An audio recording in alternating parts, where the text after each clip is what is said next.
सबको जय मसीह की।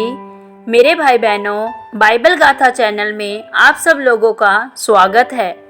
प्रभु के प्रिय लोगों, आज हम प्रभु की वाणी बाइबल के वचनों में जानेंगे कि भविष्यवाणी हमारे जीवन में कब पूरी होती है। हम बाइबल के वचन लूका 22वें अध्याय उसकी 36 से 37 तक पढ़ते हैं तो उसमें इस तरह लिखा है, परंतु अब जिसके पास बटुआ हो वह उसे ले, और वैसे ही झोली भी, और जिसके पास तलवार न हो वह अपने कपड़े बेचकर एक मोल ले, क्योंकि मैं तुमसे कहता हूँ कि यह जो लिखा है कि वह अपराधियों के साथ गिना गया, उसका मुझ में पूरा होना अवश्य है। मेरे प्यारे भाई बहनों, हम बाइबल में देखते हैं कि प्रभु यीशु मसीह ने अपने चेलों से कहा कि जब मैंने तुम्हें सुसमाचार सुनाने के लिए बिना पैसे और तैयारी के साथ भेजा तो क्या तुम्हें कोई घटी हुई थी? तब चेलों ने कहा, नहीं प्रभु।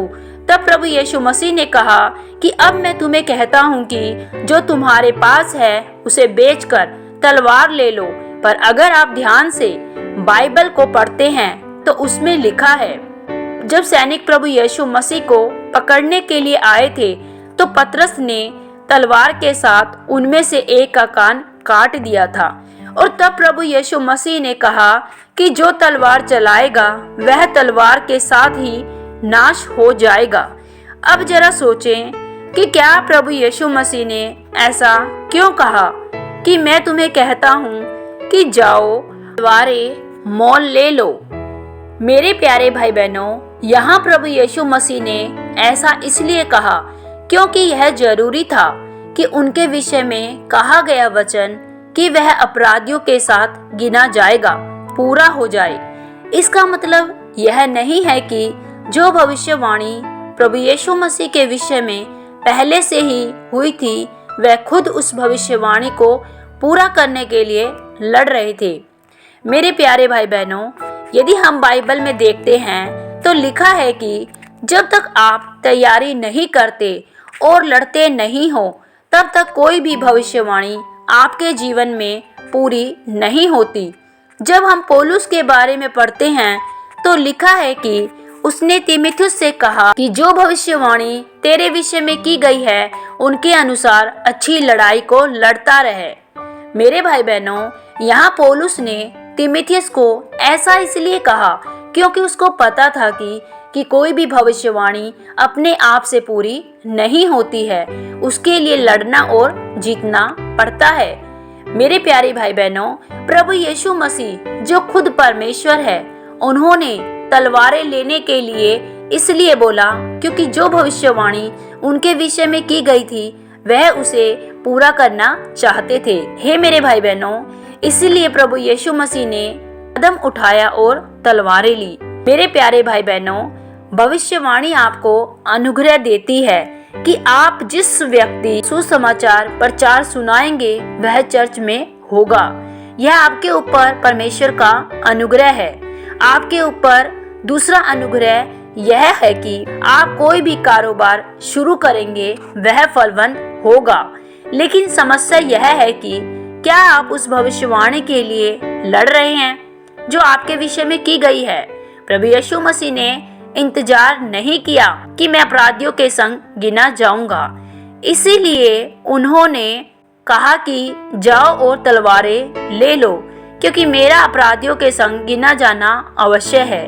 मेरे भाई बहनों, आज आपको परमेश्वर के नाम में आगे जाने की और मसीह में अपनी भविष्यवाणी को पूरा करने के लिए लड़ने की जरूरत है, क्योंकि अपने आप कुछ भी पूरा नहीं होता।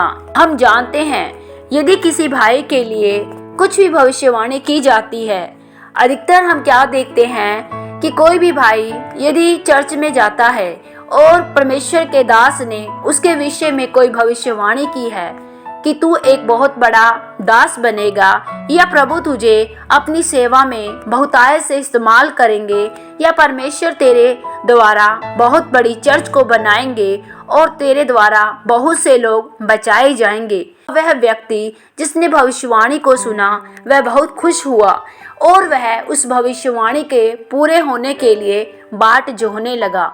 मेरे भाई बहनों, जब भी आपके लिए कोई भविष्यवाणी होती है वह तुरंत पूरी नहीं होती है। अब उस भाई ने सोचा कि मेरे लिए भविष्यवाणी हुई है, तो वह उस भविष्यवाणी के लिए हर दिन इंतजार करता रहा कि 10 दिन हो गए, 20 दिन हो गए, 2 साल हो गए, 3 साल हो गए, लेकिन मेरे लिए वह भविष्यवाणी पूरी नहीं हुई। मेरे भाई बहनों, जब भी कोई परमेश्वर का दास आपके लिए कोई भविष्यवाणी करता है तो वह भविष्यवाणी आपके लिए तभी पूरी होगी जब आप उस भविष्यवाणी के लिए निरंतर लड़ते रहेंगे।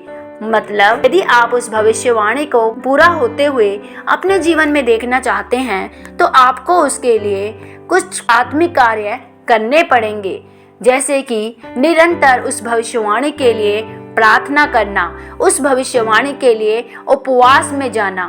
मेरे भाई बहनों, कई बार हम देखते हैं कि हमारे जीवन में कुछ चीज़ें ऐसे ही हमें नहीं मिल जाती है, उसके लिए हमें निरंतर अभ्यास करना पड़ता है। जैसे कि यदि एक मनुष्य ने अपने लिए गाड़ी ली है और उस मनुष्य को गाड़ी चलानी नहीं आती और वह सोचता है कि मैं गाड़ी ले लूँगा और मैं उस गाड़ी में लंबे सफ़र पर चला जाऊँगा, यह सोचना उसके लिए काफ़ी नहीं है। जब तक वह मनुष्य उस गाड़ी को चलाने के लिए अभ्यास नहीं करेगा तब तक वह उस लंबे सफर पर नहीं जा पाएगा। इसी तरह मेरे भाई बहनों, भविष्यवाणी आपके भविष्य के लिए की जाती है, लेकिन आपके भविष्य की वह भविष्यवाणी तभी पूरी होगी जब आप उसके लिए अपने जीवन में कुछ अभ्यास करेंगे, यानी आप उस विषय को लेकर निरंतर प्रार्थना करेंगे, उपवास करेंगे, तभी परमेश्वर आपके जीवन में उन भविष्यवाणियों को पूरा करते हैं। मेरे भाई बहनों, आज यदि आपके जीवन में कोई भी भविष्यवाणी हुई है तो मैं आपसे अनुरोध करती हूँ, आप लोग उस भविष्यवाणियों के ऊपर अपने आत्मिक जीवन में कार्य कीजिए, प्रार्थना कीजिए, उपवास कीजिए और निरंतर परमेश्वर के भय में चलें ताकि वह भविष्यवाणी आपके जीवन में जल्द पूरी हो पाए। प्रभु यीशु मसीह आप सब लोगों को इन वचनों के द्वारा बहुतायत से आशीष और बरकत दे। सबको जय मसीह की।